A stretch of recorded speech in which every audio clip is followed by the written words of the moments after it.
watching Skylark Pictures Entertainment's. കൊള്ളാലോ.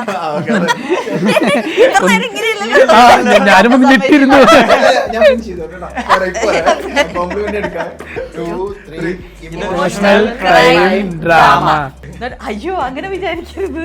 I don't want to leave. പലരും തമ്മിലൊരു ഇത് വന്നു, നമ്മളുടെ തമ്മിലുള്ള വല്ലാത്തൊരു അവസ്ഥയാണ് രണ്ടുപേർക്ക്. എന്റെ അടുത്ത് ഇന്റലക്ച്വൽ നമ്മുടെയൊക്കെ ലൈഫ് ഫോം ചെയ്യുന്ന തന്നെ സിനിമയിൽ നിന്നുള്ള പല സാധനങ്ങളാണ് നമ്മൾ വിചാരിക്കുന്നത്. ഓ ഇങ്ങനെയാണ് ജീവിതം എന്ന് എല്ലാവരും വിചാരിക്കുന്നത്. An actor does his best role ever that he will not survive after it. സെല്ലിൽ ഇരിക്കുന്ന ഒരു ഫോട്ടോ ഉണ്ട്. അപ്പോൾ എൻ്റെ ടൈറ്റിൽസ് പോകുമ്പോൾ അതുണ്ട്. ഞാനത് പോസ് ചെയ്തിട്ടിട്ട് ഐ മേഡ് പേപ്പർ മാഷ് ക്വിക്ക്ലി. ആ പേഴ്സണും ഒരു ആൾട്ടർ ഈഗോ ഉണ്ട്. ഫൈറ്റ് ക്ലബ്ബിൽ അത് എവിഡന്റ് ആയിട്ട് കാണിച്ചിട്ടുണ്ട്. ചട്ടി പ്രോൺസ്, പർട്ടിക്കുലർ ചട്ടിയിൽ ഉണ്ടാക്കുന്ന ഒരു പ്രോൺസ് ഉണ്ട്. വളരെ സിമ്പിൾ ആയിട്ടുള്ള ഒരു പ്രിപ്പറേഷൻ ആണ്. വടക്കുന്നാഥനിലും പാറമേക്കാവിലും കിട്ടുന്ന നെയ്യപ്പം ഉണ്ട്. മറ്റേ ദീപാരാധന കഴിഞ്ഞിട്ട് കിട്ടുന്ന നെയ്യപ്പം. അങ്ങനെ ഒരു ഇതുണ്ടെങ്കിൽ വേറെ സാധനമുണ്ട്.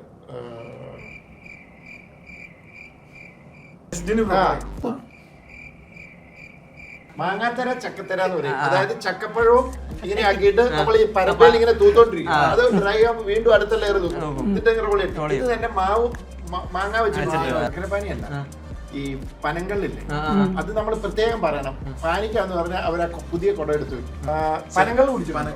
ശരിക്കും ഈ പനങ്ങൾ എന്ന് പറയുന്നത് രാവിലെ ഒരു 5:30-6 മണിക്ക് എടുത്താണ്ടല്ലോ, മധുരം കാരണം മട്ടിയിട്ട് കുടിക്കാൻ പറ്റിയല്ല. അതങ്ങനെ വൈബിനോട് മാച്ച് ചെയ്യുന്ന മറ്റൊരു ജോബ് അല്ലേ?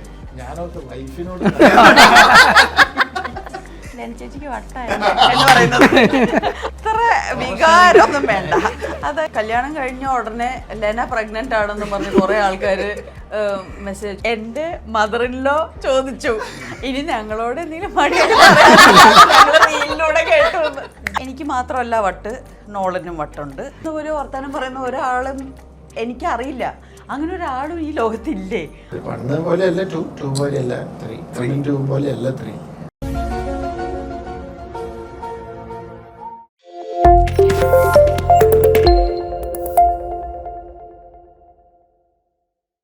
Hi, hello, this is Ashik. You're watching Skylark Pictures Entertainment's. കൊള്ളാലോ.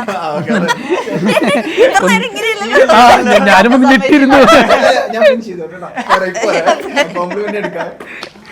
ഓക്കെ, സോ അഖിലാണ്ട മണ്ഡലം അഖിലം കള്ളന്മാരുടെ കൂടി ലോകമാണിത്. അപ്പൊ അതിൽ വലതുവശത്തെ കള്ളൻ എന്ത് തരം വെറൈറ്റി കള്ളത്തിനാണ് പറയാൻ പോകുന്നത് നമുക്ക് ചോദിച്ചറിയാം.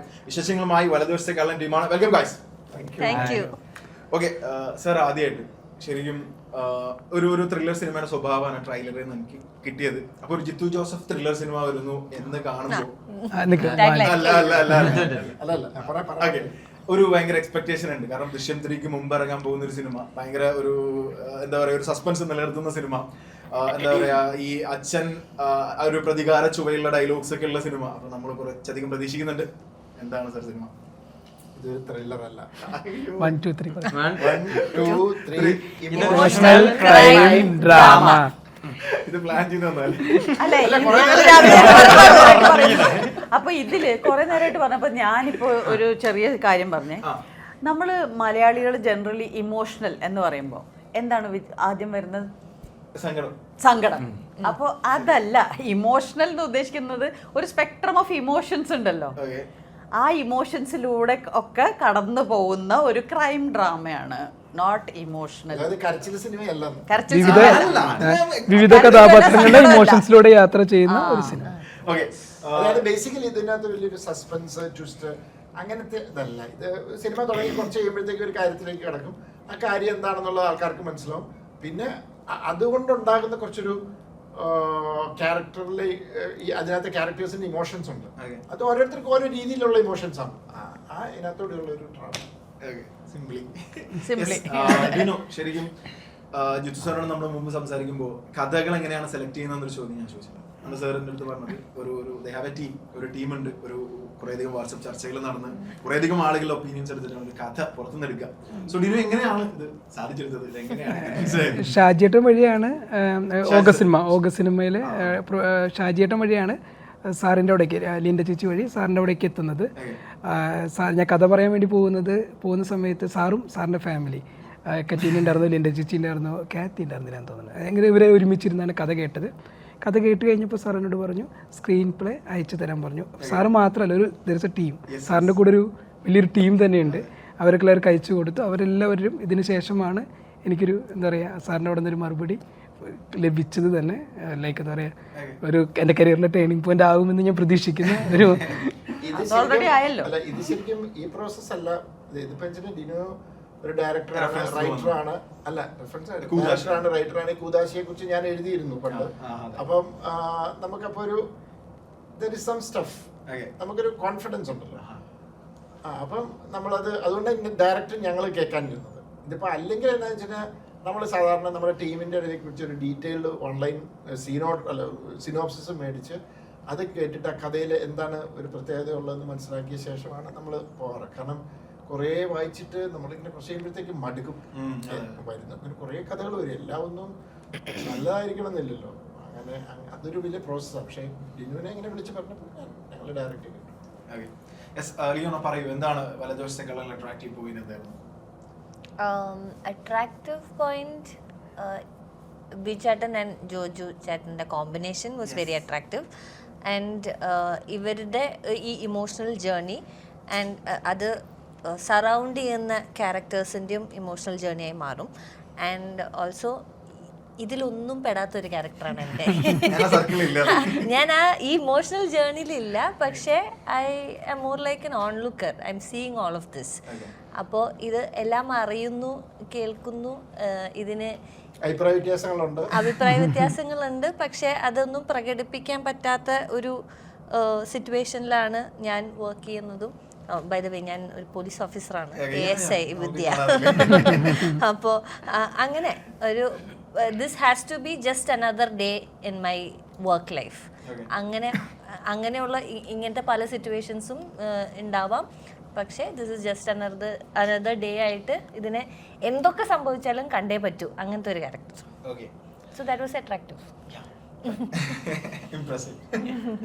ചേച്ചി എന്താണ് നമ്മൾ ചെയ്ത കഥാപാത്രം, എന്ത് തരം ഒരു വ്യത്യസ്തതാണ് ശരിക്കും വലതുവശത്തേക്കുള്ള ഒരു കഥാപാത്രം? എനിക്കും ഞാൻ ഇതുവരെ ചെയ്തിട്ടില്ലാത്ത ഒരു ഷെയ്ഡ് ഓഫ് ക്യാരക്ടറാണ്. എന്നാൽ ഈ പറഞ്ഞ ഇമോഷണൽ ക്രൈം ഡ്രാമ എന്ന് പറഞ്ഞാലും ഒട്ടും ഡ്രമാറ്റിക് ആവരുത്. അതായത് ഓൾറെഡി കഥയിൽ ദർ ഇസ് എ നല്ല വെൽ സ്ക്രിപ്റ്റഡ് ഡ്രാമയുണ്ട്. അപ്പോൾ വളരെ നോർമൽ സാധാരണക്കാരുടെ ഒരു ട്രീറ്റ്മെൻറ്റ് ആയിരിക്കണം എന്നുള്ള സാർ ഓൾറെഡി പറഞ്ഞിരുന്നു. അപ്പോൾ എനിക്കിതിൽ ഏറ്റവും അട്രാക്റ്റീവ് ഫാക്ടർ ഒന്ന്, it's A Jeethu Joseph film. Second, ഈ രണ്ട് ആക്ടേഴ്സ് എനിക്ക് ഇഷ്ടമുള്ള രണ്ട് ആക്ടേഴ്സാണ്. ആസ് അവരുടെ സ്ക്രീൻ പ്രസൻസും ഇൻറ്റൻസിറ്റി കൊണ്ട് തന്നെ ബിജു മേനോൻ ആൻഡ് ജോജു എന്ന് പറഞ്ഞ കോമ്പിനേഷൻ നമ്മൾ ഇതുവരെ അങ്ങനെ കണ്ടിട്ടില്ല. അപ്പോൾ that was a very attractive factor. പിന്നെ ഏറ്റവും വലിയ attractive factor, this is actually a come back movie for me. അപ്പോൾ ഞാൻ അങ്ങനെ ചിന്തിച്ചുകൊണ്ടിരുന്നതേ അല്ല, തിരിച്ചെത്തി ഈ പടത്തിൻ്റെ പ്രൊമോഷൻസ് തുടങ്ങിയപ്പോഴാണ് എനിക്ക് മനസ്സിലായത് ആൾക്കാർ ആക്ച്വലി വിചാരിച്ചു ഞാൻ സിനിമയൊക്കെ നിർത്തി കല്യാണം കഴിച്ച് അമേരിക്കയിൽ സെറ്റിലായിന്ന്. That is a scary dream for me. എന്ന് വെച്ചാൽ അതൊരു നൈറ്റ് മെയർ ആണ്. അയ്യോ അങ്ങനെ വിചാരിക്കരുത്, I don't want to leave. അപ്പോൾ എനിക്ക് ഇവിടെ തന്നെ നിൽക്കണം. അപ്പോൾ ആക്ച്വലി ലുക്കിംഗ് ബാക്ക്, സാർ എന്നെ ഈ പടത്തിൽ കാസ്റ്റ് ചെയ്തത് is again a big breakthrough and a come back for me. അപ്പോൾ ആ രീതിയിൽ നോക്കുകയാണെങ്കിൽ it's a big thing in my life. അപ്പോൾ അങ്ങനെ ഇപ്പോൾ അതുകൊണ്ട് എനിക്ക് ഈ പടം ഇപ്പോൾ ടെൻഷൻ ഒന്നും വരുത്തുന്നില്ല. Because I M confident in the film, in what we have done. ബാക്കിയൊക്കെ പിന്നെ നമുക്കറിയാം, പ്രേക്ഷകരുടെ ഫീഡ്ബാക്കിൽ നിന്ന് നമുക്കറിയാൻ പറ്റുള്ളൂ. ഗൂഗിൾ നമ്മൾ ആടുജീവിതത്തിന്റെ സമയത്താണ് ഇതേ ഹാളിൽ അപ്പുറം ഇപ്പുറം ഇരുന്നുകൊണ്ട് സിനിമയെ പറ്റി വളരെയധികം ആചാരമായി സംസാരിക്കുന്നത്. അപ്പൊ എഗെയിൻ നമ്മൾ വീണ്ടും കണ്ടുമുട്ടി, അതും വലതുവശങ്ങളിലാണ്. സോ ജിത്തു ജോസഫുമായിട്ടുള്ള ഒരു അസോസിയേഷൻ അല്ലെ, ഒരു ഡ്രീം കം ട്രൂ ആണ് എനിക്ക് തോന്നുന്നു. ഓൾമോസ്റ്റ് എല്ലാ ആക്ടേഴ്സും ഒരിക്കലും മിസ് ചെയ്യുന്ന ഒരു സംഭവം. So what do you think about വലതുവശങ്ങൾ? വലതുവശങ്ങൾ ഇപ്പോൾ എല്ലാവരും പറഞ്ഞ പോലെ തന്നെ വളരെയധികം പ്രതീക്ഷയുള്ളൊരു സിനിമയാണ്, നല്ലൊരു സിനിമയാണ് എന്നാണ് ഞങ്ങളെല്ലാവരും നല്ലപോലെ ഞങ്ങളുടെ മൊത്തം ഈ സിനിമയ്ക്ക് വേണ്ടിയിട്ട് ഞങ്ങൾ ചെയ്തിട്ടുണ്ട്. ഞങ്ങൾ എഫേർട്സൊക്കെ ഇട്ടിട്ടുണ്ട്. അപ്പോൾ ഞാൻ ചേച്ചി പറഞ്ഞ പോലെ ഇനി ബാക്കി പ്രേക്ഷകരുടെ കയ്യിലാണ്. And first of all exciting ആയിട്ടുള്ള, ഇപ്പോൾ ഞാൻ ചേച്ചിയോട് ചോദിച്ചല്ലോ എക്സൈറ്റിംഗ് ആയിട്ടുള്ള എന്തൊക്കെയാണുള്ളത്. അത് ഒന്ന് ഫസ്റ്റ് ഓഫ് ഓൾ ജിത്തു സാറിൻ്റെ, പിന്നെ ദിൽചേട്ടൻ എഴുതിയ ഗംഭീര സ്ക്രിപ്റ്റാണ്. അതുപോലെ തന്നെ അങ്ങനെ ഒരു ഗംഭീര സ്ക്രിപ്റ്റ് കണ്ണുകയോ അങ്ങനെ ഒരുപാട് ഫാക്ടേഴ്സ് ഉണ്ട്. ഇതുപോലെ തന്നെ പിച്ചേട്ടനും ജോജു ചേട്ടൻ്റെയും ഒരു കോംബോ എന്ന് പറയുന്നതും ഒരുപാട് ഇൻട്രസ്റ്റിംഗ് ആയിട്ടുള്ള കുറേ അധികം ഫാക്ടേഴ്സ് ഉണ്ട്. പിന്നെ മോർ ഓവർ എൻ്റെ കഥാപാത്രത്തിനും എനിക്ക് ഒരുപാട് ഇഷ്ടപ്പെട്ടിട്ടുണ്ട്. നമ്മുടെ ഇടയിലൊക്കെ ഉള്ള ഒരു നമുക്ക് എല്ലാവർക്കും സമൂഹത്തിൽ കാണാൻ പറ്റുന്ന ഒരു കൈൻഡ് ഓഫ് റിലേറ്റബിൾ ആണ്, എല്ലാവർക്കും റിലേറ്റബിൾ ആയിട്ടുള്ള ഒരാളായിരിക്കും. അപ്പോൾ അങ്ങനെയൊക്കെ വെച്ച് നോക്കുമ്പോൾ എല്ലാ ഫാക്ടേഴ്സും എന്നെ ഇൻട്രസ്റ്റഡ് ആണ് ഞാൻ. ഈ ടൂമൻ ഈഗോ ക്ലാഷസ് നമ്മൾ ഒരുപാട് ആസ്വദിക്കുന്ന ഒരു ടൈപ്പ് ഓഫ് കാറ്റഗറിയാണ്. അങ്ങനെ ഒരു സംഭവം നമുക്ക് ഇതിൽ എക്സ്പെക്ട് ചെയ്യാൻ പറ്റുമോ? അതുകൂടാതെ ഈ രണ്ടാളുകളിൽ ബിജു മേനോൻ അതുപോലെ ജോജു ജോർജ് ഇവർ രണ്ടുപേരും തുടക്കത്തിലെ എഴുത്തിലുണ്ടായിരുന്നു, അതോ അവരെ കണ്ടുകൊണ്ട് എഴുതിയൊരു സ്ക്രിപ്റ്റ് ആയിരുന്നു? അല്ല, അവരെ മനസ്സിൽ കണ്ടുകൊണ്ട് എഴുതിയല്ല, സാറായിരുന്നു ആ കോമ്പിനേഷൻ സജസ്റ്റ് ചെയ്തത്. അത് എന്നോട് പറഞ്ഞ ഒരു മൊമെന്റിൽ എനിക്ക് കിട്ടിയ കിക്ക് സ്റ്റിൽ ഇപ്പോഴും ഓഡിയൻസും കയറി ചെയ്യുന്നുണ്ട് തന്നെയാണ് എൻ്റെ വിശ്വാസം. അത് സാറായിരുന്നു ആ കോമ്പിനേഷൻ കണ്ടെത്തിയത്. ഈഗോ ഇല്ല.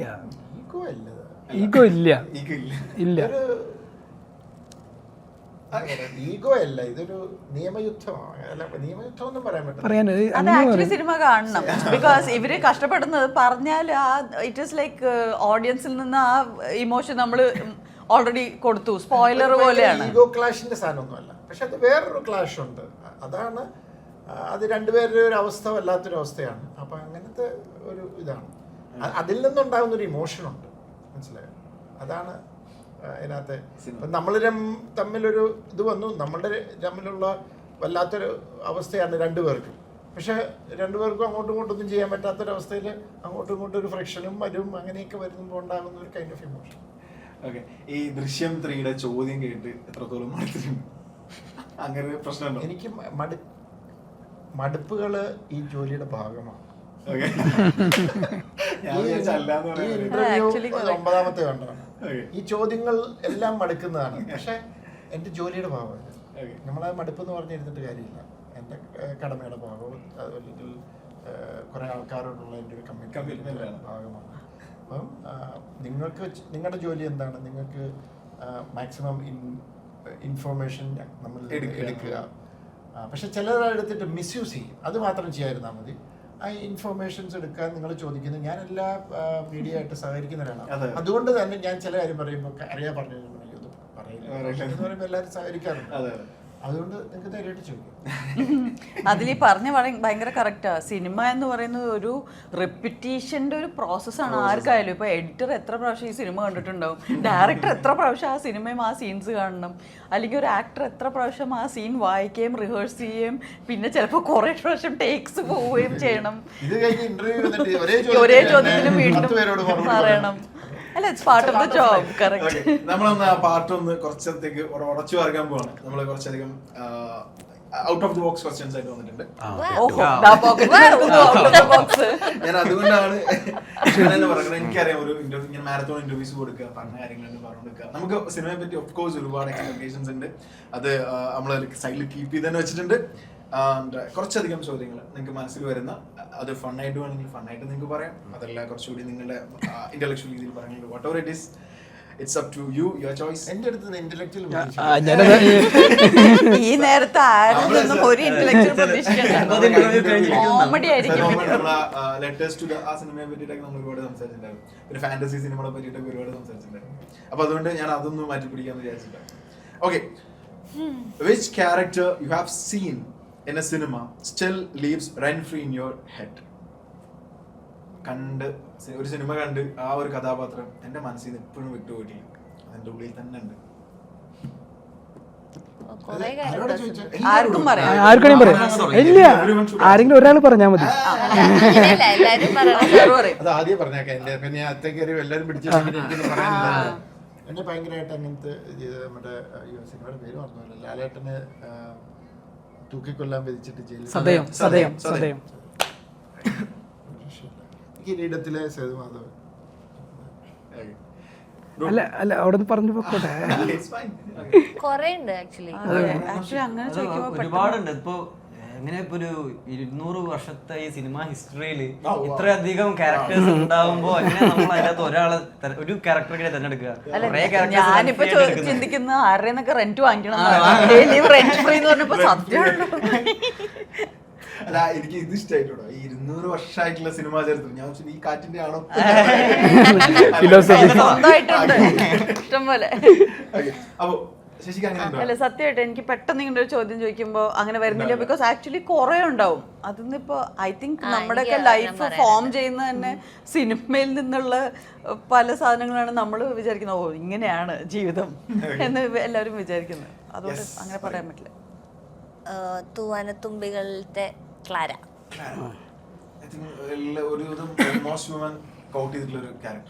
അതിലത്തെ ഇവൻ ലാലറ്റൻസ് ക്യാരക്ടർ, പക്ഷേ ക്ലാര.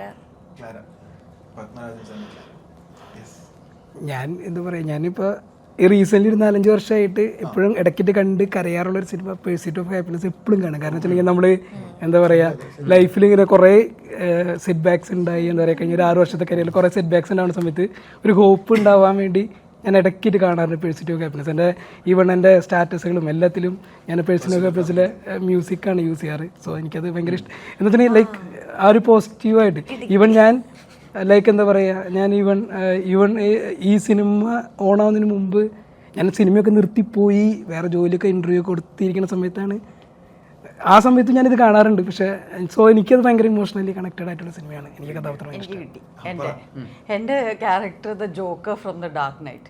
ഞാൻ ആ ക്യാരക്ടറിനെ വെച്ചിട്ട് പേപ്പർ മാഷ് കൊണ്ട് ഒരു മാസ്ക് വരെ ഉണ്ടാക്കിയിട്ടുണ്ട്. എൻ്റെ വീട്ടിലുണ്ട് അത്. And it's very good mask. Because ഞാൻ അതിൽ നോക്കി ഉണ്ടാക്കിയതേ അല്ല. ഞാൻ ഈ പടത്തിലെ ആ പെർഫോമൻസും I think it's an outstanding performance. And എനിക്ക് വേറൊരു അന്ധവിശ്വാസം ആണ് that if an actor does his best role ever that he will not survive after it. അങ്ങനെ ഫീൽ അതെനിക്ക് ഭയങ്കരമായിട്ട് ആ സൂപ്പർസ്റ്റിഷനെ സത്യമാണെന്ന് ഫീൽ ചെയ്യിപ്പിച്ചത് ഈ ഡാർക്ക് നൈറ്റിലെ ജോക്കർ പ്ലേ ചെയ്ത് കഴിഞ്ഞിട്ട് the actor committed suicide or was found dead in his room. Heath Ledger. So I think Heath Ledger's best performance as an actor, it is like the best an actor you can get out of an actor. അപ്പോൾ എപ്പോഴും അതൊരു haunting feeling ഉണ്ട്, not just for the performance in many ways. And actually അത് കണ്ടുകൊണ്ടിരുന്ന് ആ സെല്ലിൽ ഇരിക്കുന്ന ഒരു ഫോട്ടോ ഉണ്ട്. അപ്പോൾ എൻ്റെ ടൈറ്റിൽസ് പോകുമ്പോൾ അതുണ്ട്. ഞാനത് പോസ് ചെയ്തിട്ടിട്ട് ഐ മേഡ് പേപ്പർ മാഷ് ക്വിക്ക്ലി. എന്നിട്ട് അതുകൊണ്ടൊരു മാസ്ക് ഉണ്ടാക്കി അതിൽ നോക്കിക്കൊണ്ട്. സോ ഭയങ്കര ലൈവാണ്. എപ്പോഴും എൻ്റെ വീട്ടിൽ ആ മാസ്ക് ഉണ്ട്. എപ്പോഴെങ്കിലും ഞാൻ അതിൻ്റെ ഫോട്ടോ ഇടാം. ആക്ച്വലി എനിക്കിപ്പോ ഒരു ക്യാരക്ടർ മൈൻഡിൽ വന്നു. അതാ പറഞ്ഞത് ഇത് കുറെ റെന്റ് ഫ്രീ ആൾക്കാർ താമസിക്കുന്നുണ്ട് ചോദിച്ചോണ്ടാണ് ഇപ്പൊ വരുന്നത്. Tyler Durden Fight Club. എനിക്ക് തോന്നുന്നു എല്ലാ പേഴ്സണും ഒരു ആൾട്ടർ ഈഗോ ഉണ്ട്. അവൻ ആവാൻ ആഗ്രഹിക്കുന്ന ഒരു പേഴ്സണാലിറ്റി ഉള്ളിലുണ്ട്. ഓക്കെ, ഫൈറ്റ് ക്ലബിൽ അത് എവിഡന്റ് ആയിട്ട് കാണിച്ചിട്ടുണ്ട്. ആൻഡ് ഫൈറ്റ് ക്ലബിൽ ആ ഒരു നമ്മുടെ സൊസൈറ്റിയിലുള്ള കുറെ നോംസിനെ പൊട്ടിച്ചെറിയുന്ന രീതിയിലുള്ള ഒരുപാട് സംഭവങ്ങൾ, ഇത് ഷാറ്റർ ചെയ്യുന്ന കുറെ സംഭവങ്ങൾ കാണിച്ചിട്ടുണ്ട്. അപ്പോൾ ഐ തിങ്ക് ആ ഒരു അൾട്രീഗോ എന്നുള്ളൊരു സംഭവമില്ലേ, അതായത് നമുക്ക് ആഗ്രഹമുള്ള ഒരു പേഴ്സണാലിറ്റി എപ്പോഴും നമ്മുടെ ഉള്ളിലുണ്ട്. നമുക്ക് ആവണം എന്നാണ് നമ്മളെ ബെറ്റർമെന്റിന് വേണ്ടിയിട്ട് എപ്പോഴും ആഗ്രഹിക്കുന്ന ഒരു വ്യക്തിത്വം ഉണ്ട്. എനിക്ക് തോന്നുന്നു അതും എന്നെ എനിക്ക് തോന്നുന്നു ഫ്രീ ആയിട്ട് എടുക്കുന്ന ഒരു കണ്ടോ. ഇനി കുറെ ആൾക്കാർ നമ്മൾ റെന്റ് വാങ്ങി. എനിക്ക് ഒരുപാട് വണ്ടർഫുൾ ആൻസേഴ്സ് കിട്ടിയത്. Okay, any one food you will never share even with your favorite person. One food you will never share. ഞാൻ പറയാം, ഇതെപ്പോഴും എനിക്ക് ഫിക്സ്ഡ് ആണ്. ഇവരൊക്കെ കുറെ ആലോചിക്കണം. ഡൗട്ടും ഇല്ല, ചട്ടി പ്രോൺസ്. ഞാനിത് ഈ ആൻസർ എത്ര കാലമായി എന്നറിയോ ഇന്റർവ്യൂസിൽ പറഞ്ഞു. ബിക്കോസ് അത് ജെന്യുവിൻ, ചേഞ്ച് ചെയ്യാൻ പറ്റില്ല. അത് ഇപ്രാവശ്യം പോലും ഞാൻ മിനിഞ്ഞാന്ന് തൃശ്ശൂർ പോയപ്പോൾ അമ്മ ഓൾറെഡി ഉണ്ടാക്കി വെച്ചിട്ടുണ്ടായിരുന്നു. എന്നോട് ചോദിക്കണ്ട എന്താ ഉണ്ടാക്കണ്ടേന്ന്. ബിക്കോസ് ഒരു പർട്ടിക്കുലർ ചട്ടിയിൽ ഉണ്ടാക്കുന്ന ഒരു പ്രോൺസ് ഉണ്ട്. വളരെ സിമ്പിൾ ആയിട്ടുള്ള ഒരു പ്രിപ്പറേഷൻ ആണ്. പക്ഷെ അത് എനിക്ക് വേണമെങ്കിൽ എല്ലാ ദിവസവും ഉണ്ടാക്കി തന്നാലും ഞാൻ കഴിക്കും. ഞാനിപ്പോൾ മേക്ക് ചെയ്യും, പക്ഷെ മമ്മി ഉണ്ടാക്കുന്ന അത്രയും നന്നാവാറില്ല. അപ്പൊ ഇപ്രാവശ്യം ഞാൻ പോയിട്ട് ഒന്നുകൂടെ ചോദിച്ചു ആക്ച്വലി എന്താ ചെയ്യണേ, ഏത് സ്റ്റേജിൽ എന്താ. അപ്പൊ എനിക്ക് മനസ്സിലായി ഞാൻ അതിൽ ചെയ്തുകൊണ്ടിരിക്കുന്ന മിസ്റ്റേക്ക് എന്താന്ന്. പക്ഷെ ഞാൻ ഉണ്ടാക്കുമ്പോഴൊക്കെ എല്ലാവരും അത് പെട്ടെന്ന് ഹോട്ട് ബെസ്റ്റ് സെല്ലറാണ് ആ ഡിഷ്. അത് മമ്മിയോട് ചോദിക്കേണ്ടി വരും, എന്റെ റെസിപ്പി അല്ലാത്തതുകൊണ്ട്. അല്ല, പേറ്റന്റ് ഉണ്ടെങ്കിലേ അടുത്ത പ്രാവശ്യം മുമ്പ് ചിലപ്പോ കിട്ടില്ല. ഐ തിങ്ക് ഞാൻ എല്ലാ ഫുഡും ഷെയർ ചെയ്യാറുണ്ട്. അങ്ങനെ ഒരു ഫുഡിന്റെ അങ്ങനത്തെ പ്രശ്നമൊന്നുമില്ല. അല്ലല്ല, അങ്ങനല്ല ഞാൻ പറയാം. ഷെയർ ചെയ്യാറുണ്ടെന്ന് പറഞ്ഞാൽ എന്താണെന്നറിയോ, മറ്റുള്ളവരുടെ ഫുഡിൽ നിന്ന് ഞാൻ കുറച്ചെടുത്ത് ഷെയർ ചെയ്യാറുണ്ട്. ഞാനും ജനറലി ഷെയർ ചെയ്യാറൊക്കെ ഉണ്ട്. പക്ഷെ ഇങ്ങനെ ലാസ്റ്റ് പീസ് ഒക്കെ ആണെങ്കിൽ അങ്ങനെയാ ഞാൻ ആലോചിക്കുന്നത്. Last piece I don't want to share it with anyone.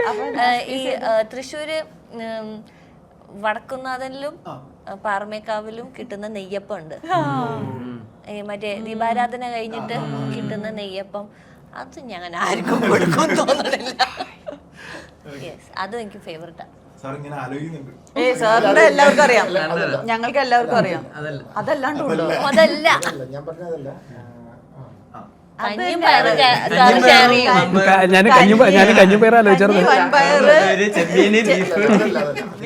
Last piece ആണെങ്കിൽ അല്ല നേരത്തെ അല്ല, അതിനല്ല ഈ സ്വീറ്റ്സും ഇതുമൊക്കെ പറയാ അങ്ങനെ ഒരു ഇതുണ്ടെങ്കിൽ വേറെ സാധനമുണ്ട്.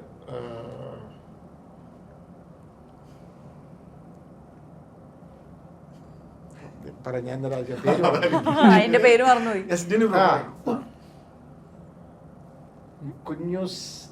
Kunjus jam rolls. അവർക്ക് ജാം റോൾ എവിടെയാണെന്നും കൂടെ പറഞ്ഞു കൊടുക്കണോ?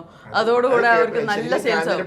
ബേസ്ഡ് ആണ് അവര്. പക്ഷെ അവർക്ക് ഇവിടെ കാക്കനാട് സീപോർട്ട് ഞാൻ എറണാകുളത്തൊക്കെ വരുന്നതിന് മുമ്പ് നമുക്ക് അറിയാവുന്ന, കാരണം ഞാൻ പാലക്കാട് അവിടെ ബ്രാൻഡ്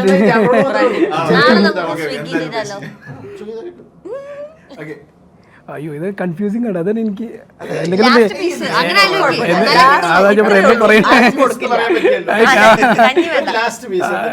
ഞാനും കുഞ്ഞൂസ് ഡാം റോൾസ് ആണെന്ന് തോന്നുന്നു.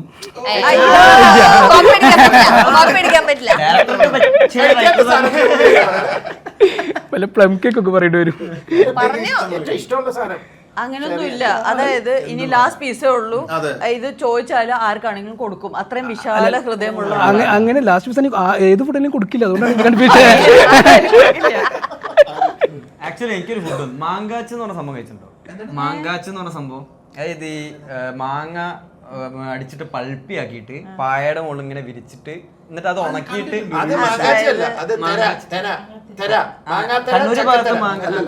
മാങ്ങാത്തര ചക്കത്തര എന്ന് പറയും. അതായത് ചക്കപ്പഴവും ഇങ്ങനെ ആക്കിയിട്ട് നമ്മൾ ഈ പരപ്പയിൽ ഇങ്ങനെ തൂത്തോണ്ടിരിക്കും. അത് ഡ്രൈ ആകുമ്പോൾ വീണ്ടും അടുത്ത ലെയർ തൂക്കും. എന്നിട്ട് ഇങ്ങനെ റോൾ ചെയ്യും. ഇത് തന്നെ മാവ് മാങ്ങ വെച്ചിട്ട് എന്നെ ഉഗ്രണ്ട്. എന്നിട്ട് ഇത് ഈ പണ്ടത്തെ ഉണ്ടല്ലോ ഇതില്ല ഈ ചിമ്മിനിയുടെ മുകളിൽ ഇങ്ങനെ ഇടില്ല, അവിടെ ഇങ്ങനെ റോൾ ചെയ്ത് വെച്ചേക്കും. അപ്പൊ പഴയ ഡെസേർട്ടായത്. ഇതിങ്ങനെ മുറിച്ച് ചെറിയ ചെറിയ പീസാക്കിയിട്ട് ഇതിനകത്തേക്ക് തേങ്ങ ചിരണ്ടി ഇട്ടിട്ട് ശർക്കരയും കൂടെ ഇളക്കിയിട്ട് ഇങ്ങനെ മിക്സ് ചെയ്യും. ഞാൻ കഴിഞ്ഞ ദിവസം എന്റെ വീട്ടിൽ മിക്കാറുണ്ട്, ഞാൻ മേടിക്കാറുണ്ട്. ഇവിടെ അടുത്തൊരിടത്ത് കിട്ടും. അപ്പൊ ഞാൻ ഈയിടെ മേടിച്ചു. അപ്പൊ ഇടയ്ക്കിടയ്ക്ക് ഞാൻ അടുത്ത് മേടിച്ച് ചേച്ചിയോട് വൈകുന്നേരം ഭയങ്കര ആഗ്രഹം പറഞ്ഞു ചില തരിയെടുത്ത് മാങ്കാച്ച് കണ്ണൂര് ഭാഗത്തൊക്കെ മാങ്കാച്ച് എന്ന് പറയാം. ഞാൻ മേടിച്ചുതരാം. കൂടെ പഠിച്ച പുള്ളിക്കാരത്തി ഇങ്ങനെ ഹോംലി ഫുഡ് അതുപോലെ തന്നെ പുള്ളിക്കാരത്തിയുടെ അവിടുന്ന് ഇങ്ങനെ സ്ഥിരം മേടിക്കുന്നതാണ് പാനി. കേട്ടിട്ടുണ്ടോ? പാനി ശർക്കര പാനിയല്ല, ഈ പനങ്ങളില്ലേ, അത് നമ്മൾ പ്രത്യേകം പറയണം. പാനിക്കാന്ന് പറഞ്ഞാൽ അവർ ആ പുതിയ കുടം എടുത്ത് വെക്കും. ആ കുടം കൊണ്ടൊന്ന് ഒരു 5 ലിറ്റർ ആണെങ്കിൽ അത് ഈ വലിയ ഈ ഇതില്ലേ ഭരണിയല്ലോ എന്നാ പറഞ്ഞ ഈ വലിയ ഉരുളിയിൽ ഇങ്ങനെ അത് അതിനകത്ത് എന്തൊക്കെയോ ചെറുതായിട്ട് സാധനം എടുക്കും. ഇങ്ങനെ ഇളക്കി ഇളക്കി വറ്റിച്ച് അവസാനം ഈ 5 ലിറ്റർ 1 ലിറ്റർ ആകുമ്പോൾ തേൻ പോലെയാവും. അത് വീട്ടിലിരിപ്പുണ്ട്, അത് കുപ്പി ഇരിപ്പില്ല. അതൊക്കെ മേടിക്കുന്നത് അതൊക്കെ ഒറിജിനൽ ആയിട്ട് ഉണ്ടാക്കണം. പഴയ ഡെസേർട്ട് എന്ന് പറയുന്നത് പാലായിലേക്ക് നല്ല വരിക്ക ചക്കപ്പഴം, അതിന്റെ കുരു എടുത്ത് മാറ്റിയിട്ട് അതിനകത്തേക്ക് ഈ തേങ്ങ പാനി ഒഴിച്ചിട്ട് തേങ്ങ അങ്ങ് മിക്സ് ചെയ്യും. എന്നിട്ട് ഇതിനകത്തേക്ക് സ്റ്റഫ് ചെയ്യും. എവിടെ കിട്ടും? അതും ഞാൻ ഒരു ഷെയർ ചെയ്യാം.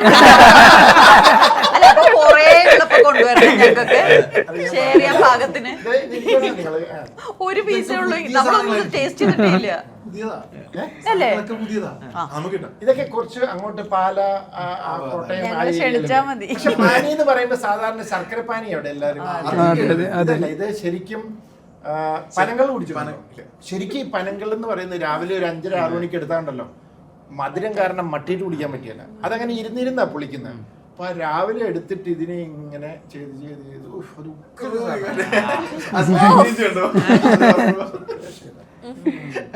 അങ്ങനെ എന്തെങ്കിലും ഉണ്ടോ? എല്ലാരും പറഞ്ഞു. ഞാൻ നമ്പർ തരാം കേട്ടോ, പുള്ളി വിളിച്ചാൽ. ഇതിൽ കമന്റിൽ വേണമെങ്കിൽ നമ്പർ ഇടാൻ. Okay, few Baron in films. What alternate crazy job suits your wife? എന്താ ഒന്നും കമകൻ സബ്ടൈറ്റിൽസ് Alternate job. അതായത് സിനിമ അല്ലെങ്കിൽ ഓൾട്ടർനേറ്റ് ജോബ്. സിനിമയിലല്ലായിരുന്നെങ്കിൽ നിങ്ങൾ വൈബിനോട് മാച്ച് ചെയ്യുന്ന മറ്റൊരു ജോബ് എന്തായിരിക്കും? ഞാനോർത്ത് വൈഫിനോട് വേറൊരു ജോബ് ഇതുപോലെ ആസ്വദിച്ചൊക്കെ ചെയ്യാൻ പറ്റുന്ന വേറൊരു ജോബ് എനിക്ക് എഴുത്തും ആ എഴുത്തിന്റെ what ever that subject is അതിൽ അവയർനെസ് ക്രിയേഷന് വേണ്ടി ഞാൻ എത്ര കഷ്ടപ്പെടാനും റെഡിയാണ്. ഞാൻ ഭയങ്കര ലൈവ് ആവും അതിനെപ്പറ്റി സംസാരിച്ചു തുടങ്ങുമ്പോൾ. അപ്പോൾ mostly real life issues that people face that I have faced gone through come back with the answer. ഇനി ഈ ആൻസർ എനിക്ക് എല്ലാവർക്കും കൊടുക്കണം. അത് കൊടുത്തില്ലെങ്കിൽ വീർപ്പ് കൂട്ടും. അതുകൊണ്ടാണ് ഈ പുസ്തകം എഴുതുന്നതും പിന്നെ അതിനെപ്പറ്റി സംസാരിക്കുന്നതും. അപ്പോൾ ചില സമയത്ത് വികാരഭരിതയായി അത് എക്സ്പ്രസ് ചെയ്യുമ്പോൾ എല്ലാവർക്കും ഇത് കിട്ടണം എന്ന് പറഞ്ഞ് കൊടുക്കുമ്പോഴാണ് അവരൊക്കെ ലെന ചേച്ചിക്ക് വട്ടായ എന്ന് പറയുന്നത്.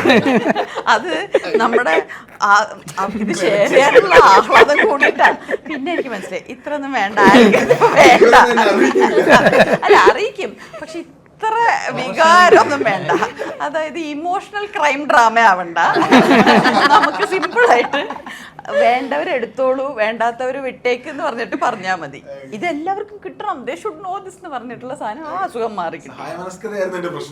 അത് ആഹ്ലാദം അത് മാറി കിട്ടി. ഒന്നെങ്കിലും ടെക് സേവ് ചെയ്യും, ഭയങ്കരമായിട്ട് ടെക്കിനെ പറ്റിയിട്ട് എന്തെങ്കിലും റിവ്യൂ ചെയ്യുന്നു, അല്ലെങ്കിൽ അങ്ങനത്തെ ഒരു ഇൻട്രസ്റ്റ് ഉള്ള ഒരു മനുഷ്യനാണ്. അല്ലെങ്കിൽ ഒരു ട്രാവൽ വ്ളോഗറോ അല്ലെങ്കിൽ എന്തെങ്കിലും മീഡിയത്തിൽ കൂടെ എന്റെ ട്രാവലിംഗ് സാധനങ്ങൾ കാണിക്കുക എന്നുള്ളൊരിതാണ്. സാറുടെ സിനിമ തന്നെ ഓൾറെഡി എസ്റ്റാബ്ലിഷ്. കൃഷി കൃഷിയോട് താല്പര്യമില്ല. എനിക്ക് കൃഷിയോട് താല്പര്യമില്ല. ഞാൻ പിന്നെ വേറെ പേടിക്കേണ്ട സാർ, ഓൾറെഡി എസ്റ്റാബ്ലിഷ് ആയി. ഇനി വേറൊന്നും അല്ല ഇല്ലെങ്കിൽ ഞാനിപ്പോ എനിക്ക് ട്രാവൽ ചെയ്യാൻ ഭയങ്കര ഇഷ്ടമാണ് ഇതുവരെ. പക്ഷെ അന്നൊന്നും എന്റെ ആ കാലഘട്ടത്തില് പരിപാടിയില്ല. പിന്നെ എന്ന് വെച്ചാല് ചിലപ്പോ ഒരു എന്തെങ്കിലും ഒരു ഇൻസ്ട്രുമെന്റ് പഠിച്ചൊരു മ്യൂസിഷ്യൻ പോലെ അങ്ങനെ ഒരു ഗിറ്റാറോ അങ്ങനെ എനിക്ക് അങ്ങനത്തെ താല്പര്യമുണ്ട്. പക്ഷെ എനിക്കൊരിക്കലും ഞാൻ അതിലേക്കൊക്കെ പോകുന്നതിന് മുമ്പ് തന്നെ ഞാൻ ഫിലിം എന്നുള്ള ഇതിലേക്ക് കയറിപ്പോയി. ഞാൻ എവിടെയൊക്കെ വായിച്ചിട്ടുണ്ട്, എല്ലാ ഡയറക്ടേഴ്സിന്റെ ഉള്ളിലും ഒരു ആക്ടർ ഉണ്ട്. പുതിയ കാലത്ത് റീൽസിൽ കൂടെ ഒക്കെ നമ്മൾ ആക്ട് ചെയ്യുന്നുണ്ട്. അപ്പൊ സാറിന് അങ്ങനെ ഒരു ഇതുണ്ടോ? ഞാൻ അങ്ങനെ ആക്ടറെന്ന് ആഗ്രഹമുള്ളൂ. എനിക്കൊരു ഫൺ ഇതിന് ചുമ്മാ ഇന്ത്യയൊക്കെ സൈഡിൽ കൂടെ ഒക്കെ നടക്കുക, ഇത് ചെയ്യുക, അതൊക്കെ ചുമ്മാ എക്സ്പ്ലോർ ചെയ്യാൻ. കാരണം എനിക്ക് അങ്ങനെ ഒരു ആക്ടർ ആകണം എന്നുള്ള ആഗ്രഹം. സാറിന് അറിയാം അത് കുറച്ച് കഷ്ടപ്പാടാണ്. കുറെ നേരം വെയിറ്റ് ചെയ്യണം, പിന്നെ ഡയറക്ടർ പറയണ പോലെ ചെയ്യണം. നമുക്ക് ഇഷ്ടമുള്ള പോലെ തോന്നിയ പോലെ ഒന്നും ചെയ്തിട്ട് പോകാൻ പറ്റില്ല. കട്ട് കട്ട് കട്ട് അതല്ല എന്ന് പറയുമ്പോൾ ഞാനൊരു നല്ല ആക്ടറാണെന്ന് എനിക്ക് തോന്നുന്നില്ല. എക്സ്പ്ലോർ ചെയ്യണം. ഞാൻ ചുമ്മാ അവിടെ ഇവിടെയൊക്കെ ഇങ്ങനെയൊക്കെ ചെറുത് ചെയ്തിട്ടുണ്ട്. അതൊക്കെ ഒരുമാതിരി എനിക്കറിയാം.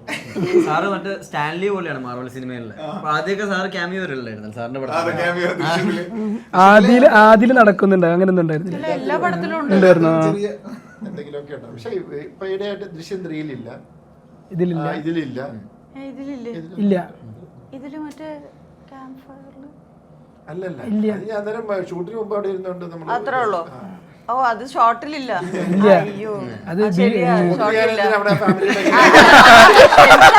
അത് ഞാനത് ആലോചിച്ചു.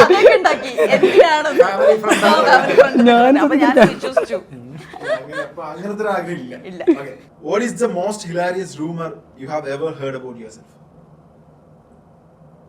ഇത് റിയൽ ലൈഫ് സ്റ്റോറി.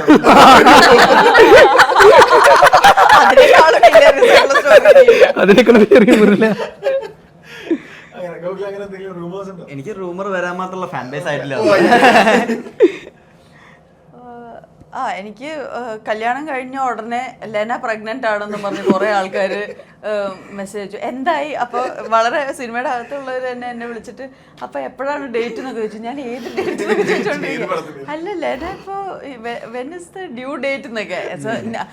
അതിൽ ഏറ്റവും ഹിലേറിയസ് ഫാക്ടർ എന്താണെന്ന് വെച്ചാൽ എൻ്റെ മദർ ഇൻ ലോ ചോദിച്ചു ഇനി ഞങ്ങളോട് എന്തെങ്കിലും മടിയൊക്കെ ഞങ്ങൾ റീലിലൂടെ കേട്ടു വന്ന്. അപ്പൊ അത് ഇങ്ങനെ വേണോ ഞങ്ങൾ അറിയാൻ എന്നൊക്കെ ഉള്ള രീതിയിൽ ചോദിച്ചപ്പോഴാണ് ഞാൻ അയ്യോ അത് റൂമറാണ്. എൻ്റെ I heard that I have a fan in Reddit on Reddit. Plain മച്ചാന്നെന്തോ പറഞ്ഞിട്ട് ഒരാള് ഭയങ്കര എന്നെ കുറിച്ച് മാത്രം പോസ്റ്റ് ഇടുന്നത്. And I didn't know about this. എന്നിട്ട് ഈ പ്ലെയിൻ മച്ച എന്ന് പറഞ്ഞ ഈ മനുഷ്യൻ എൻ്റെ ഫോട്ടോസ് ഇടുന്നു. അപ്പോൾ അവിടെ ഒരു കമ്മ്യൂണിറ്റിക്ക് തന്നെ അറിയാം, അതായത് പ്ലെയിൻ മച്ചാന്നൊന്നും ലിയോണയെ കുറിച്ചായിരിക്കും. അപ്പൊ ഞാനിങ്ങനെ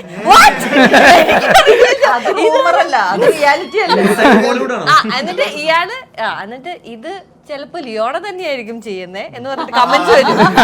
എന്നിട്ട് ലിയോണ ഇതിനെതിരെ ഒരു പോസ്റ്റ് ഇട്ടു എന്ന് പറഞ്ഞിട്ട് വേറൊരു ആള് ഇതാരത് ആരൊക്കെയാണ് ഞാനാണെന്ന്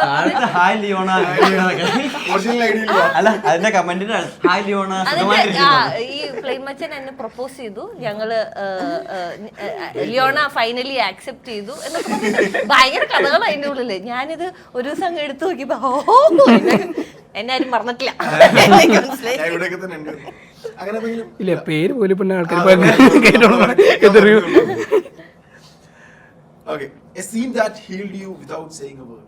നമ്മളെ സമാധാനിപ്പിച്ച ആശ്വസിപ്പിച്ച ഒരു സീൻ ഇപ്പോ ഞാൻ പറഞ്ഞു കഴിഞ്ഞു. അതുപോലെ അങ്ങനെ ഒരു സീൻ ഉണ്ട്, ഒരു പർട്ടിക്കുലർ സീൻ എന്നെ നമ്മളെ ആശ്വസിപ്പിച്ചു, നമ്മളെ സമാധാനം തന്ന ഒരു സീൻ. എനിക്കതിലെ ലാസ്റ്റ് ക്ലൈമാക്സിലെ നടത്തം തന്നെ ദ മൊമെന്റ്. ആക്ച്വലി എനിക്കും എനിക്ക് ഇൻസെപ്ഷൻ ഇറങ്ങിയ സമയത്ത് സിനിമ കണ്ടിട്ട് ആ സമയത്ത് ഞാൻ ഇങ്ങനത്തെ കുറേ എന്നെ എയറിൽ കയറ്റിയ വൈറലായ ഒരു ടൈമില്ലേ, അതിൻ്റെ actual first time I am thinking of all these big things about that. ആ സ്പിന്നിങ് ടോട്ടം അറ്റ് ദി എൻഡിനെ കുറിച്ച് ഞാൻ ദി ഓട്ടോബയോഗ്രഫി ഓഫ് ഗോഡിൽ ഒരു ചാപ്റ്റർ എഴുതിയിട്ടുണ്ട്. അതിപ്പോൾ ഞാനിവിടെ പറഞ്ഞ ഈ എൻറ്റയർ ഇൻ്റർവ്യൂവിലെ സംഭവം അതായിരിക്കും, അതിൻ്റെ ട്രോൾസ് ആയിരിക്കും, അതുകൊണ്ട് അതിപ്പോൾ പറയുന്നില്ല. പക്ഷേ ആ സിനിമ കണ്ടപ്പോൾ it kind of puttu me at is that okay, ഒന്നല്ലെങ്കിൽ എനിക്ക് മാത്രമല്ല വട്ട്, നോളനും വട്ടുണ്ട്, അല്ലെങ്കിൽ പിന്നെ നമ്മൾ പറയുന്ന പോലത്തെ വർത്താനം ആരെങ്കിലും ഒന്ന് പറയുന്നുണ്ടല്ലോ എന്ന്. ബിക്കോസ് അന്ന് ഇന്റർനെറ്റ് ഇത്ര സാവി അല്ല. ഇപ്പൊ നമുക്കറിയാം, നമ്മളെ പോലത്തെ ആൾക്കാർ ആര് സെർച്ച് ചെയ്താലും ഇന്റർനെറ്റിൽ somebody is like you. In 2004 2005 ആ സമയത്തൊക്കെ ഭയങ്കര ഒറ്റപ്പെടൽ നേരിട്ടതാണ്. ഞാൻ ചിന്തിക്കുന്ന പോലെ വർത്താനം പറയുന്ന ഒരാളും എനിക്കറിയില്ല, അങ്ങനെ ഒരാളും ഈ ലോകത്തില്ലേ. അന്ന് something was really wrong with me എന്ന് ചിന്തിച്ചുകൊണ്ടിരുന്ന ഒരു സമയത്ത്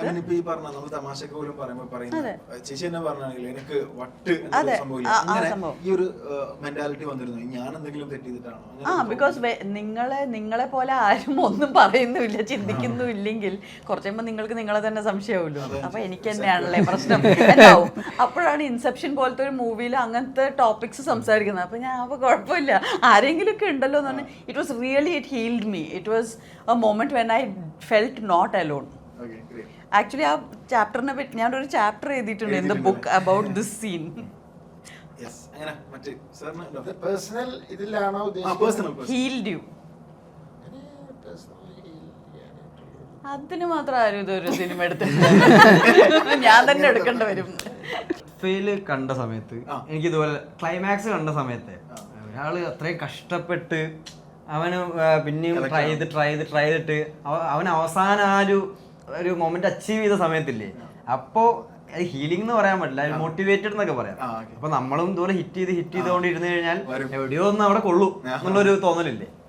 എനിക്ക് തോന്നുന്നു സാറ് പലപ്പോഴും മറ്റേ ഷോഷങ്ക് റിഡംഷനെ കുറിച്ച് പറയാറുണ്ടായിരുന്നു. ഹോപ്പ് ഹീൽ ചെയ്യുന്നില്ലേ, അതല്ലേ നമുക്ക് ഭയങ്കര ഇങ്ങനെ സിനിമ കൊണ്ട് ടെൻഷൻ അടിച്ചിട്ട് അവസാനം നമ്മൾ ഭയങ്കര അങ്ങനത്തെ കിട്ടുള്ളൂ, അല്ലാതെ പേഴ്സണലി ഒന്നുമില്ല.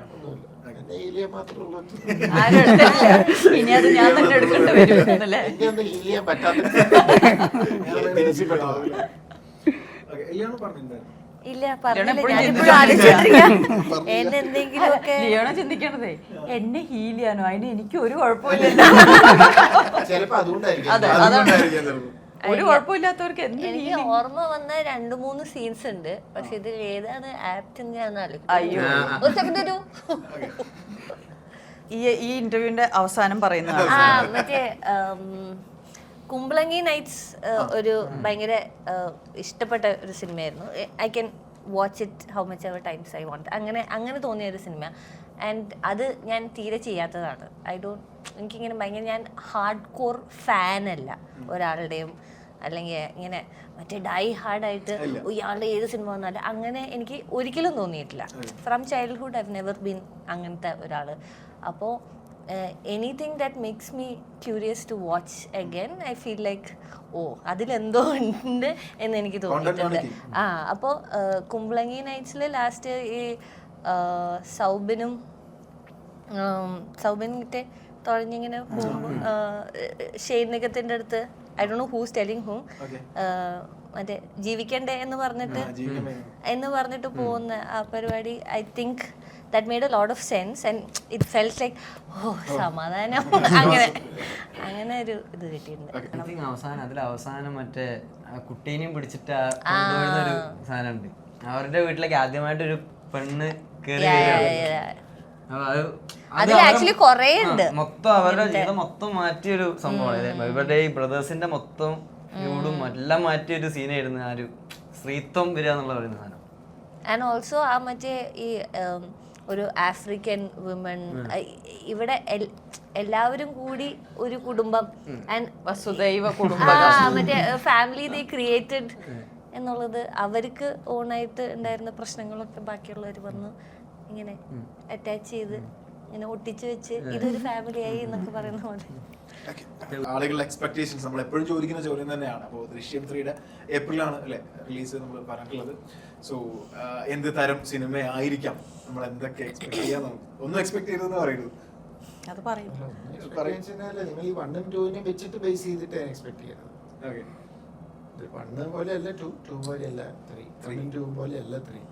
അപ്പൊ അതുകൊണ്ട് നിങ്ങൾ 1 അങ്ങനെയായിരുന്നു, 2 ഇങ്ങനെയായിരുന്നു, 3 അതിന്റെ മുകളിൽ അങ്ങനെയല്ല. ഇത് അവരുടെ ആ ഫാമിലി, അവരുടെ ലൈഫിന്റെ ഒരു അടുത്ത സ്റ്റേജാണ്. അല്ലെങ്കിൽ അതിന്റെ ഒരു 4 വർഷങ്ങൾക്ക് ശേഷം അവരുടെ ലൈഫിൽ എന്ത് സംഭവിച്ചു എന്ന് പറയുന്ന ഒരു നമ്മുടെ ഇമാജിനേഷനിലൂടെ നമ്മൾ ട്രാവൽ ചെയ്ത് ഒരു സാധനം വർക്ക് ചെയ്ത് വെച്ചിരിക്കുന്നതാണ്. അത് അങ്ങനെയേ ഉള്ളൂ. സസ്പെൻസും കുറച്ച് ഇമോഷണൽ ആണ് ആക്ച്വലി. എനിക്ക് തോന്നുന്നത് കുറച്ചുകൂടെ വേറൊരു ആംഗിളിലേക്കാണ് ഞാനിപ്പോൾ അത് പോയിരിക്കുന്നത്. ആംഗിൾ അതൊന്നും പറയുന്നില്ല. അതാണത്. അതുകൊണ്ട് ഭയങ്കരമായ വലിയ കളികളും അതും അങ്ങനത്തെ ഒരു ഇതല്ല ദൃശ്യം. പക്ഷെ ദൃശ്യം 1 കഴിഞ്ഞു ദൃശ്യം 2 സമയത്ത് സാർ ഇതുപോലെ അത് വലിയ അത് വലിയ ട്വിസ്റ്റ് ഒന്നും ഇല്ലാന്ന് പറഞ്ഞു. പക്ഷെ അത് ഞാൻ അന്ന് കുറച്ച് പേടിച്ചിട്ടൂടെ പറഞ്ഞു. ഇതങ്ങനെയല്ല, ഇത് ഞാൻ പറഞ്ഞത് ഇത് ഒട്ടും ഇൻട്രസ്റ്റ് അങ്ങനെയല്ല. ഇപ്പൊ ഞാൻ എന്നെ പറയാൻ കാര്യത്തിന് 2 സ്ക്രിപ്റ്റിങ്ങിനെ കുറിച്ചൊക്കെ കുറെ പേര് എഴുതുന്നുണ്ട്. പ്രത്യേകിച്ച് ആ റൈറ്റർ വന്നു, അവിടെ വന്നു, അതിനെ ഇന്റർകട്ട് ചെയ്ത് പിന്നെ അങ്ങനത്തെ ഒരു കൈൻഡ് ഓഫ് സ്ക്രിപ്റ്റിംഗ് ഒക്കെ ഉണ്ടായിരുന്നു. ഇതിനകത്ത് അങ്ങനെയൊന്നുള്ള ഒരു ഇതല്ല. ഇത് വേറൊരു ആംഗിളിൽ നിന്ന് ഈ സിനിമ വർക്ക് ചെയ്തത്. നിങ്ങൾ സിനിമ കണ്ടു കഴിയുമ്പോൾ എനിക്ക് പറയാൻ പറ്റും ആ ആംഗിൾ ഏതായിരുന്നു. അതാണ് ഫസ്റ്റിന്നും സെക്കൻഡിന്നും ഇതിനെ ഡിഫറെന്റ് ആക്കുന്നത്. ഫൈൻ.